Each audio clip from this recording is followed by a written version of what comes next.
გამარჯობა. მე ვარ ჯაბა ზარკუა, გასტროენტეროლოგი. სანამ თემას საუბარს დავიწყებდეთ, ორი სიტყვით მინდა გითხრათ ჩემზე და ჩემს არხზე. გასტროენტეროლოგად მუშაობ, ვინც არ იცით, კლინიკა მრჩეველში. და ჩემი არხი მაქვს YouTube-ზე.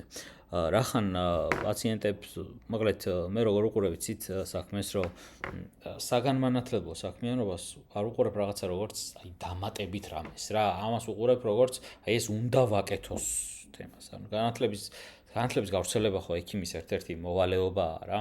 ცოდნა უნდა გადავცეთ სხვაებს და ცოდნა მარტო იმასგან უნდა გადავცეთ სხვა გასტროენტეროლოგს, რომელიც ყოველდღე გახდება. ანუ ზოგადად უნდა გავავრცელოთ ცოდნა რა. რა ვიცი მე ასე უყურებ ამ ჩემს რა ჩემს მოვალეობას, მით უმეტეს თუ შეგვიძლია თუ გვეხალისება ეს პროცესი, რატომაც არა ხო? ეს არის ჩემი YouTube-ის არხი რა. ჯილზარკუა შეგიძლიათ დაწეროთ, ნახოთ YouTube-ზე ჩემი არხი და გამოიწეროთ და იქ ძალიან მსგავს საინტერესო ვიდეოებს გვპირდებით რომ აუცილებლად გვპირდებით რა დებუ უკვე პოდკასტი მაქვს დოქტორ დეტერმინისტის პოდკასტი იმასაც გადაავლეთ თვალი ეგ ოღონდ საგანმანათლებლო ხასიათის არ არის, ეგ პრობლემურ სამედიცინო თემებზეა რა მან საუბარი. და ნუ ეგ საგანმანათლებლო ხასიათის ვიდეოები, აი ასეთი ტიპის ვიდეოებს გავაკეთებ და კიდევ სხვანაირი ტიპის ვიდეოებსაც რა. დღეს მინდა ვისაუბროთ ჟილბერის სინდრომზე. ჟილბერის სინდრომი არის ძალიან გავრცელებული გენეტიკური დაავადება, რომელიც საქართველოში ასევე ბევრ ადამიანს აქვს და რომელიც ჩემს გაუგებარი მიზეზებით ბევრი ადამიანის უსაფუძვლო შფოთვა შეიძლება იწვევდეს. ამახსენებს ერთ-ერთი მიზანი იქნება ამ უსაფუძვლო შფოთვის მოხსნა. ხა როგორც წესი ჟილბერის სინდრომის აღმოჩენის ორი სცენარი არის რა.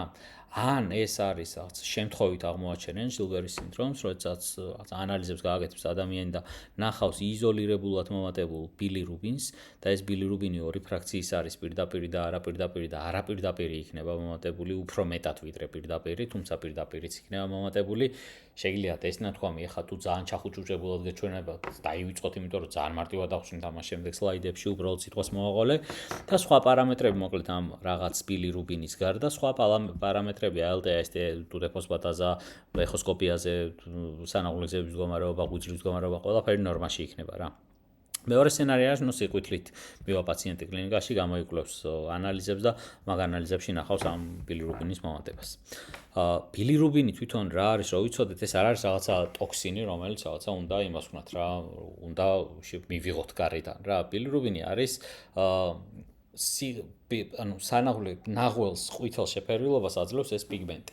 და ის წარმოიქმნება ჩვენივე ორგანიზმში, დაშლილი წითელი სისხლის წითელი უჯრედებისგან რა. ყველა უჯრედებს თავისი ქტომის და დაბერების ვადა აქვს და ესენიც როცა დაბერდებიან და მოკვდებიან, მათი დაშლის პროდუქტი ერთ-ერთი გამოთავისუფლებელი პროდუქტი არის ეს ჩვენი ბილირუბინი. და შემდგომ ეს არაპირდაპირი ბილირუბინი ერთ-ერთი ფრაქცია რა, მოკლედ ამ ბილირუბინის აი მაინც მომიწევს ამის თქმა და მოდი ცოტა არ დავამძიმებ საუბარს, აი ვეცდები რომ აგიხსნა ისეთი რა, ძალიან მარტივად რა. ეს ბილირუბინი არის თვითონ ორი. ერთი არის არაპირდაპირი ბილირუბინი, მეორე პირდაპირი ბილირუბინი. ანუ პირდაპირი ბილირუბინი არის საბოლოო პროდუქტი. ანუ ეგ არის ბიოლოგიურად აქტიური ნივთი, ეგ გვჭირდება ჩვენ ნახველში. ეს არაპირდაპირი ბილირუბინი კიდევ მასალა არის, რომლისგანაც პირდაპირი უნდა წარმოიქმნას. ანუ ამ სისხლის წითელი უჯრედების დაშლის შედეგად წარმოიქმნება არაპირდაპირი ბილირუბინი, რომელიც მერე ღვიძლში უნდა მივიდეს და ღვიძლში ის უნდა გარდაიქმნას პირდაპირ ბილირუბინად. უნდა მოხდეს მისი კონვერტირება. მისი კონვერტირება ახლა მინდა რომ წარმოიდგინო შემდეგნაირად რა. ეს კონვერტაციას ახდენს ერთ-ერთი ენზიმი რა, UGT1A1 ენზიმი. დავიწყოთ ეს რაღაცა თუ მინდა რა, ჩანას სახშივე დავიწყოთ ამის სახელი. სახელები არ დავიმძივოთ სა. შტამპი დავარქოთ ამას რა, რაღაცა წარმოიდგინე როგორც კონვეირი. აი კონვეირის ხაზი წარმოიდგინე და აგერ არის რაღაცა შტამპი რა, რომელმაც რაღაცა ტიპის საქმე უნდა გააკეთოს. უნდა მიეწოდოს მას აგერ ნედლი მასალა. ეს ნედლი მასალა უნდა დაშტამპოს რაღაცა პერიოდში ერთხელ რა. თავის ტემპით მუშაობს ეს და რაღაცა საქმეს თავის პერიოდით აკეთებს და ეს საბოლოო პროდუქტი აგერ პირდაპირი ბილირუბინი წარმოიქმნება, რომელიც მერე ნუ გადადის უკვე სხვა სართულებში და აკეთებს უკვე სხვა საქმეს. ეგ ეხა ამ ეტაპზე ჩვენი საქმე არ არის. ჟილბერის სინდრომის დროს ეს ჩვენი შტამპი მუშაობს ცოტათი უფრო ნელა და თავის საქმეს აკეთებს ცოტათი უფრო ნელა. იმიტომ რომ გენის მუტაციის გამო ის ცოტათი სხვანაირად არის აგებული, მისი რაოდენობაც შემცირებულია და ცოტა ასე რაღაცა ნელ-ნელა ზოზინით აკეთებს თავის საქმეს. შედეგად ზოზინით რო აკეთებს 10 საქმე რო აქვს გასაკეთებელი, და 10-ვე რო უნდა გაეკეთებინა დროის რაღაც მონაკვეთში, ეხლა აკეთებს რავი 7-ს და ის სამი ყოველთვის იგროვებს ხოლმე ნაშტად. ამის საქმე ხო იმ ნედლი მასალის, ანუ არაპირდაპირი ბილირუბინის გარდაქმნა იყო. ეს არის არაპირდაპირი ბილირუბინი. და არაპირდაპირი ბილირუბინის გარდაქმნა რო იყო და ვეღარ გარდაქმნის იმ სიჩქარით, გამოდის რომ პირდაპირი ბილირუბინი არ წარმოიქმნება იმდენი, რამდენიც უნდა წარმოიქმნას რა. და ეს ყოველთვის სისხლში, ჩვენს სისხლში, პერიფერიულ სისხლში რო გავზომავთ, ნახავთ, რომ არაპირდაპირი ბილირუბინი არის ხოლმე მომატებული. ყოველთვის იქნება რაღაცა დონეზე ეს მომატებული რა. იმიტომ რომ ის ჩვენი ეს კონვეირის თავარი მექანიზმი, ეს სტამპი მუშაობს ნელა რა. ეს არის ჟილბერ სინდრომის ანაბანი. ანუ ჟილბერ სინდრომში მეტად გარკვევას დიდად და მეტად ამის შახლართვას არის მეცაც გეტყვით რა. ეს არის ისეთი გენეტიკური დაავადება, რომლის დიაგნოზის დასასმელადაც არც გამოიყენება გენეტიკური ტესტი. იმიტომ რომ ძვირია, არავის არ აინტერესებს, თუ დედა ძალიან არ ნერვიულობს ბავშვის და მაინც არ უნდა რომ ზუსტად იცოდეს ჟილბერ სინდრომი აქვს თუ არა შვილს, ისე ამის ტესტირება არა მართლა დანიშნული მაქვს ორჯერ თუ სამჯერ მე მგონი, ზუსტად მაგ სცენარის გამო რაც ვახსენე. ერთხელ მაინტერესებდა მე თვითონ როგორც ექიმს რა რაღაც სხვანაირი სცენარი იყო და მაგით ცოტა კითხვები მქონდა და მაგით. ძალიან გავრცელებულია რა, როგორც გითხარით, პატარა მოკლე მიმოხილვა გავაკეთოთ ამ დაავადების. გენეტიკური არის, ამით იბადები ჟილბერის სინდრომით, ხა მე ამ შეძენა არ ხდება. და პლუს ამას ძალიან ისეთი რა განსხვავებული გავრცელება აქვს, მაგრამ ნუ სავარაუდოდ ჩვენთანაც არ უნდა იყოს ხა იშვიათი ქართული მონაცემები არ აქვს, მაგრამ ნუ იშვიათი არ უნდა იყოს, როგორც ჩანს. ასე რომ თავარი მესიჯი ხა აქედა რაც მექნებოდა არის ის რომ არავითარ შემთხვევაში არ იფიქროთ რომ ჟილბერ სინდრომი გაქვთ და არ იქა რაღაც ხა გენეტიკური დაავადება გაქვთ და არ წახვიდეთ ფიქრებში სადღაც საშინელებაში რა. ანუ მილიონში ერთი ხართ და კიდევ 1 მილიონს დაემატება კიდევ შეუერთდებით ლეგიონს რომელსაც კიდევ დაემატებიან სხვა მილიონობით ადამიანები რა. მილიონში ერთი ხარ და არასწორად არ გაიგოთ ხა მაგით იშვიათობა კი არა პირიქით ხშირი დაავადებაა რა უბრალოდ მილიონი ჟილბერიანში ერთი ხალთ ეგ ვიგულისხმობ. სიყვდილეა რა ამ თავარი სიმპტომი და ერთადერთი სიმპტომი. ეს სიყვდილი ან გამოვლინდება, ან არ გამოვლინდება. მეტი სხვა ხა სიმპტომები ჟილბერს არ აქვს. აგერ არის უხშირესად ასიმპტომატური, მაგრამ ზოგჯერ შეიძლება იყოს სიმპტომატური და ოღონდ აი ბილირუბინი ნათქვამია რომ აი 3-ჯერ თუ არის მომატებული ბილირუბინი, საერთო ბილირუბინი რა, მთლიან ზოგად ბილირუბინის რიცხვი. მაშინ შეიძლება სიყვდილე გამოვლინდეს. მაგას ხომ სიყვდილე ვერ ვლინდება ხოლმე. აი ჟილბერის დროსაც აი მაქსიმუმ 4-ჯერ შეიძლება მოიმატოს. მილიგრამ დეცილიტრია ეს საქართველოს შეიძლება მილიმოლიტრებში და სხვა ერთეულებში ზომავდნენ ზოგ ლაბორატორიაში და არაგერიოთ რა პირდაპირ. ეს 4 მილიგრამ დეცილიტრი არის დაახლოებით 1 და 1-ია რა ამ ერთეულით ბილირუბინის ნორმა. ანუ 3-4 ჯერ მომატებული არის ნორმის ზედა ზღვართან შედარებით რა. ხა ჟილბერ სინდრომის დროს ეს სიყვდილე უფრო მეტად ვლინდება ხოლმე სხვა სიტუაციებში. მაგალითად, როდესაც ბილირუბინის მაჩვენებლები ისე რა, სიყვდილე რო გამოვლინდეს. ანუ უბრალოდ დაახლოებით 3-ჯერ ვჭირდება თქო, ხო თქვით რომ გამოვლინდეს თქო რა, სიყვდილე თვალით რო შევამჩნიოთ. ეს 2-3-ჯერ და შეიძლება მეტჯერაც ცოტათი მომატება მოხდეს ბილირუბინისა შიმშილის დროს. მოხდეს დეჰიდრატაციის დროს. მოხდეს სხვა დაავადების ქონის დროს. გაციებული როცა ხართ მაშინ. მოხდეს ასევე სხვა სტრესულ სიტუაციებში ყოფნის დროს. აუან აუცილებლად ეს მატება არის დროებითი, ეს ასე არ დარჩება. ჩაივლის ან მალევე, ან ამის გავლასთან ერთად. ანუ მნიშვნელობა არ აქვს, როდის ჩაივლის და ორი სახება თუ არ იქნება რა. ეხლა როცა ყვითელი ადამიანი ხო და მით უმეტეს ახლა მისი პირველი ეპიზოდი თუ არის, რა თქმა უნდა, ვიცით რომ ის არის რა, ძალიან ვთქვათ საშიში რაღაცები შეიძლება მოვიდეს ადამიანის თავში. თან უყურეთ ამ სცენარების დროს წარმოიდგინეთ, გაციებულია, იქ რაღაცა სტრესული სიტუაციები აქვს ისედაც, რაღაცატომ არ ჭამს საჭმელს და უცებ გაყვითლდა რა. ანუ ისედაც რაღაცა არასასიამოვნო ხდება მის ცხოვრებაში. ახლა კიდევ სიყვდილე დაერთო პირველად, რა თქმა უნდა, ყველა ემოციის აქ მესმის, რაც პაციენტს და პაციენტის მშობელს, მით უმეტეს თუ პაციენტი ტინეიჯერია და ახალგაზრდა, შეიძლება კონდეს. თუმცა ვიმოქმედოთ რაციონალურად.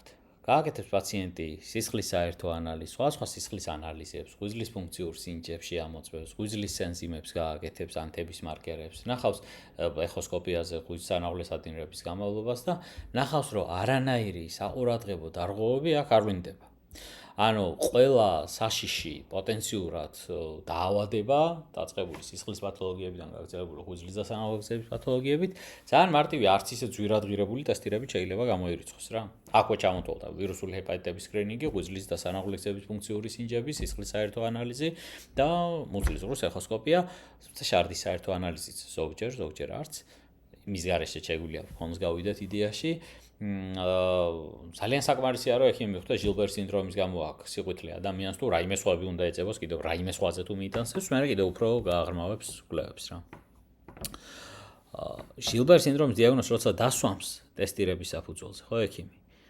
აი მერე უკვე აი საერთოდ არაფერი არ ხდება. აი ეს მინდა აი ძალიან გადავხაზოთ და მინდა ამ გოგონას რაღაცა ბედნიერ სახეს კიდევ დავამოწმოთ და აი ასე უნდა გააგრძელოს პაციენტმა აუცილებლად ცხოვრება.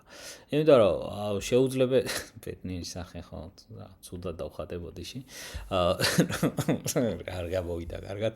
ჟილბერს მაგათ არც ის არის რომ ხა რატო აი საშინელი ისტორიები გამიგია ჟილბერის სინდრომის დიაგნოსტირების მერე. და აი მაგრად შემრცხვენია რა. საშინელი ისტორიები გამიგია დიეტები პაციენტისთვის დანიშნული, რაღაცა მკურნალობები, რაღაცა ნაღლის გამათხიერებელი წამლის კურსები, ორ თვეში ერთხელ კონტროლები, რაღაცა ხშირი ჩეკაპები. ანუ აი რა, არ შეიძლება ასე. ჟილბერი არავის არ კლავს, ჟილბერი არ იწვევს სიყვითლის გარდა არანაირ ჩივილსა, ეგ სიყვითლეც ძალიან იშვიათი და მსუბუქია და მაგათ არაფერს არ წარმოადგენს, ცუდს არაფერს არ მიუთითებს. ჟილბერს უნდა ერთ-ერთი ნახვა რომ მართლა ჟილბერის სინდრომის გამო აქვს სიყვითლე პაციენტს და მორჩა, მეტი არაფერი არ ჭირდება ამას. ჟილბერის სინდრომი ადამიანები ცხოვრობენ ზუსტად ისეთნაირად, როგორც სხვა ადამიანებიც და მოკლედ არაფერია, მან არც სიცოცხლის საფრთხე, არც ცხოვრების ხარისხის გაუარესების საფრთხე პაციენტს არ აქვს, ექიმა თუ არ გაუარესა ეს ცხოვრების ხარისხი. ასე რომ არანაირი მკურნალობა აქ არ არის, არც იქნება არასდროს, იმიტომ რომ არავის არ აინტერესებს ისეთი რამის მკურნალობა, რომელიც არავის არაფერს არ უშავებს რა. ბოროტი ადამიანების გარდა. ერთი პატარა ისა რა, ყურადღება გამოსამახვილებელი ერთადერთი გაფრთხილება ჟილბერიანთ, ისიც პაციენტს არ უნდა ახსოვოს უფრო ექიმს, რომ ჟილბერის სინდრომის დროს ხო ვთქვით, რომ აი ის შტამპი მუშაობს თქო რაღაცნაირად გაზარმაცებულად და მოგეთ არ ყოფნის ეს შტამპირების პროცესი, რომ რაღაცა ნედლი მასალა გარდაქმნას საბოლოო პროდუქტად. აი ეგ შტამპი თურმე მარტო ამ ბილირუბინსკი არ გარდაქმნის პირდაპირად. არამედ ზოგიერთ წამალსაც გარდაქმნის თურმე, მაგალითად ირინოტეკანს და მაგალითად ატაზანავირს. ეს წამლები იშვიათი წამლებია, დარწმუნებული ვარ, უმეტესობა თქვენგანს გაგონილი არ ექნება. და იმაში უფრო ვარ ასევე დარწმუნებული, იმაშიც ვარ, რომ ცხოვრების ბოლომდე არც ერთი მათგანი არ დაგჭირდებათ. თუმცა გახსოვდეთ ასეთი თემა, რომ აი ცოტა რამდენიმე მედიკამენტის კონიუგაციაში შეიძლება და დასვლაში და მეტაბოლიზმში შეიძლება მონაწილეობდეს ეს ფერმენტი რა, რომელიც დეფიციტურია ჟილბერის სინდრომის დროს. და ამიტომ ამ პაციენტებს ზოგიერთ წამლის მოხმარების პრობლემა შეიძლება შეექმნას. უხშირეს წამლებთან, აი რასთანაც გაქვთ შეხება, ეს ასე არ ვრცელდება. სხვა შორის აცეტამინოფენიც არის, მაგ პარაცეტამოლის წამლების რიცხვში, ასე რომ უზომოდ ბევრი სმა ჟილბერის სინდრომის მქონე პაციენტებისთვის არ შეიძლება. პარაცეტამოლის. ხას უსვამებს რა, დიდი რაოდენობით და ჭარბად და ბოროტად გამოყენებას, რომ მართლა სიცხე თუ გაქვთ და რაღაცა პარაცეტამოლი დალიოთ, ეგ მოკლედ რუტინულ ბანალურ შემთხვევებს ეს არ ეხება რა, საქმე. მაგრამ აი ამ იშვიათ შემთხვევებში შეიძლება თქვენმა ექიმმა გაამახვილოს ყურადღება ჟილბერის სინდრომზე და შეიძლება სხვა და სხვანაირი მოქმედების გეგმა შემოგთავაზოთ ამის გამო. ჟილბერის მკურნალობას მაინც ვერ დანიშნავს, მაგით არ არსებობს მაგით მკურნალობა, მაგრამ თავის ტაქტიკას შეცვლის რა, ან მონიტორინგს განგვაცრებს, ან რამე სხვა სისამს.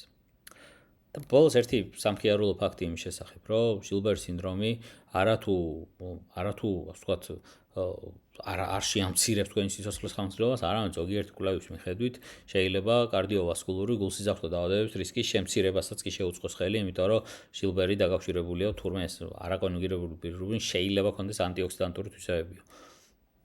ესეც რავი, სახალისო სასიამოვნო ფაქტი ბოლოსთვის. ჟილბერის სინდრომი რო შევაჯამო ხა მარტივად რო ვთქვათ, რომ გენეტიკური დაავადება, ძალიან ხშირი, არაფერს არ იწვევს, არანაირი დიეტა, მკურნალობა, მეთვალყურეობა სპეციფიური არ ჭირდება. ჟილბერის სინდრომს ჭირდება ერთადერთი დამოწმება, სხვადასხვა ლაბორატორიული ტესტების გაკეთება სხვადასხვა მომსვლელს ეხოსკოპიის, რო სანაღვლეძების გამავლობა ინახოს და თუ მხოლოდ იზოლირებულ ბილირუბინის დარღვევაზე ლაპარაკობს ექიმი და მეტზე არაფერზე, მაშინ ამ ბილირუბინის დარღვევის მიზეზად თუ ის არაპირდაპირი ფრაქციის ხარჯზეა, შეირაცხება შილბერის სინდრომი და ეგ იქნება პაციენტის დიაგნოზი და მიეცემა სიმშვიდისა და რეგულარული კვებისადმი რეკომენდაცია. არის სიმშილოთ წყალი დალიათ ადეკვატურად. ეგ იყო და ეგ შილბერის სინდრომზე ჩვენი ისტორია. ეს ჩემი მოხსენება გაკეთებული არის ჩემი ერთ-ერთი უსაყვარლესი AI თულის notebook LM-ის მიერ. გამოყენებულია Schlessingeris და Fortransis გასტროენტეროლოგების ბიბლია რა, ანუ ეს პაციენტების სახელმძღვანელო არ არის, უბრალოდ ამ AI-სთან ერთად ავაგე პაციენტების გასაგებენაზე ეს მოხსენება, თორე ეს არის გასტროენტეროლოგების ბიბლია თვითონ. 12 edition-ი გამოვიდა, მაგრამ ჯერ არა მაქვს მეცდომა 12 edition-ზე და მე-11 ამის წინა გამოცემა მაქვს რა და ამის მასალებს აგერ თავებიც მიუთითეთ, მაინც ძალიან დაინტერესებული პაციენტისთვის არა, მაგრამ უფრო გასტროენტეროლოგი შეიძლება გამოადგეს, რომ სადღაც იმ თავებიც აიკითხოს თუ დაინტერესებს ამ თემაზე უფრო მეტი. ბოლოსთვის კიდევ ერთხელ მადლობა ყურადღებისთვის და გამოიწერეთ ჩემი არხი YouTube-ზე, რომელიც არის ჯზარკუა და Google-ეთ და იქ ნახავთ სხვა საინტერესო მასალებს გასტროენტეროლოგიაზე. კარგად გრძანდებოდეთ.